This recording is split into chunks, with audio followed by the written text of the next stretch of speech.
সিলেটে টানা বৃষ্টি ও পাহাড়ি ঢলে বন্যার শঙ্কা দেখা দিয়েছে। এ নিয়ে আতঙ্ক রয়েছে সাধারণ মানুষের।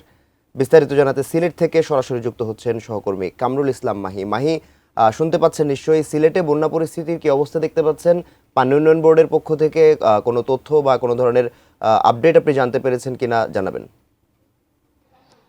মাহদি, আপনি যেমনটি বলছিলেন, গতকাল রাত থেকে কিন্তু সিলেটে তেমন একটা বৃষ্টিপাত হয়নি। আজ সকাল 5টার পর থেকে কিন্তু থেমে থেমে কিছু বৃষ্টিপাত হয়েছে। কিছুক্ষণ আগে কিন্তু মুষলধারে বৃষ্টি হচ্ছিল, এখন কিন্তু বৃষ্টি নেই। তারপরেও কিন্তু অনেক জায়গায় গুড়ি গুড়ি বৃষ্টি হচ্ছে এবং এই গতকাল সন্ধ্যা 6টা থেকে আজ সকাল 6টা পর্যন্ত 193 মিলিমিটার বৃষ্টিপাত হয়েছে। আবহাওয়া অধিদপ্তর আমাদের কেমনটি জানিয়েছে এবং এই বৃষ্টিপাতের কারণে কিন্তু সিলেট শহরের অনেক জায়গায় জলাবদ্ধতা তৈরি হয়েছে এবং পাহাড়ি ঢল এবং উজানের ঢলের কারণে কিন্তু সিলেটের নিম্নাঞ্চলের যে উপজেলাগুলো রয়েছে সেই উপজেলাগুলোর বেশ কিছু এলাকা প্লাবিত হওয়ার তথ্য আমরা পেয়েছি এবং সিলেটের সুরমা এবং কুশিয়ারা সিলেটের প্রধান দুই নদী। এই নদীগুলির মধ্যে কিন্তু এখনো পর্যন্ত বিপদসীমা অতিক্রম করেনি পানি এবং সুরমা নদীর পানি এখনো কিন্তু লিলি হালাল বিউটি সোপ, বিএসটিআই কর্তৃক সনদপ্রাপ্ত দেশের প্রথম হালাল বিউটি সোপ, দীপ্তিময় উজ্জ্বল ত্বকের জন্য।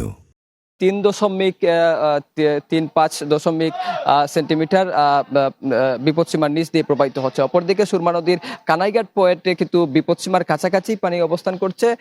এছাড়া কিন্তু সিলেটের অন্যান্য যে নদ নদী রয়েছে সেই নদ নদীর পানি কিন্তু